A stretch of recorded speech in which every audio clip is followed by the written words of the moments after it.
향기로운 봄이 푸르름을 더해가고 있는데요. 따사로운 봄볕의 4월 채권시장 전망 지금 시작하겠습니다. 글로벌 채권시장 리뷰 3월에도 글로벌 금리는 미국 국채금리 중심으로 상승세를 이어갔는데요. 미국 국채금리는 10년물 기준으로 장중 1.78%까지 상승하기도 했습니다. 연초에 기대 인플레이션 상승과 최근 경기 회복에 따른 실질금리 상승 요인이 더해지면서 금리 상승폭이 확대되었습니다.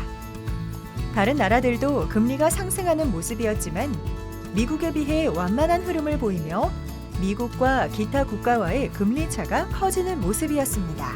한국 국채금리도 10년물 기준으로 2%를 넘어선 2.15%까지 상승했는데요. 연초에 비해 1.67%에서 50bp가량 상승한 수치입니다. 미국을 중심으로 한 채권 금리 상승세는 계속될까? 미국 금리 상승세가 안정되기 위해서는 유가 및 기타 원자재 가격 급등세가 진정되어야 합니다. 연초에 유가가 급등하면서 인플레이션 우려를 촉발시켰기 때문이죠. 또한 바이든 정부가 1.9조 달러 규모의 재정 정책 이외에도 인프라 투자 확대를 골자로 한 정책을 발표했는데요.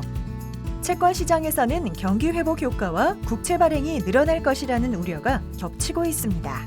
따라서 국채 공급 증가에 대한 우려가 어느 정도 해소되어야 금리가 안정될 것으로 예상됩니다. 마지막으로 일부 신흥국과 일본 등 몇몇 국가에서 통화정책 정상화 혹은 긴축 기조로 전환되는 것이 아닌가 하는 우려들이 금리 상승을 자극했기 때문에 완화적인 통화정책 흐름을 이어나가는 것을 확인하는 것이 필요해 보입니다. 향후 금리 추이 전망. 먼저 인플레이션 기대는 이미 채권금리의 상당 부분 반영된 것으로 보입니다.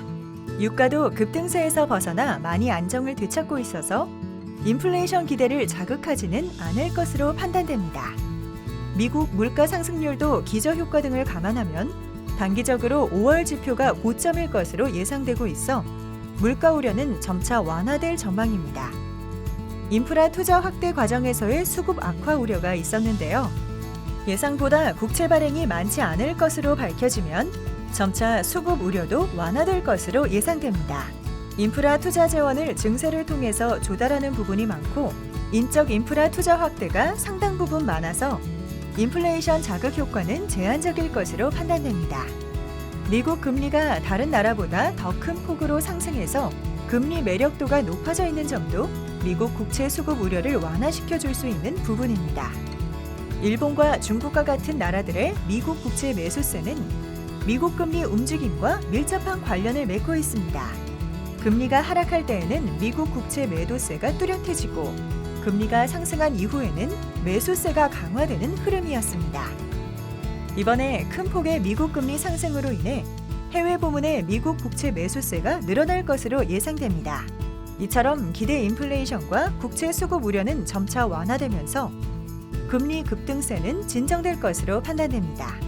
다만 실질 금리는 경기 회복을 반영하면서 완만한 상승세를 이어나갈 것으로 판단됩니다. 결국 경기 회복 속도를 벗어나 빠르게 금리를 상승하게 만들었던 인플레이션 우려와 수급 악화 부담은 진정되면서 다시 완만한 금리 상승 추세로 복귀할 것으로 예상됩니다. 이상으로 채권 전망을 마무리하겠습니다. 그럼 좋아요, 구독 눌러주시고 다음 달에 만나요.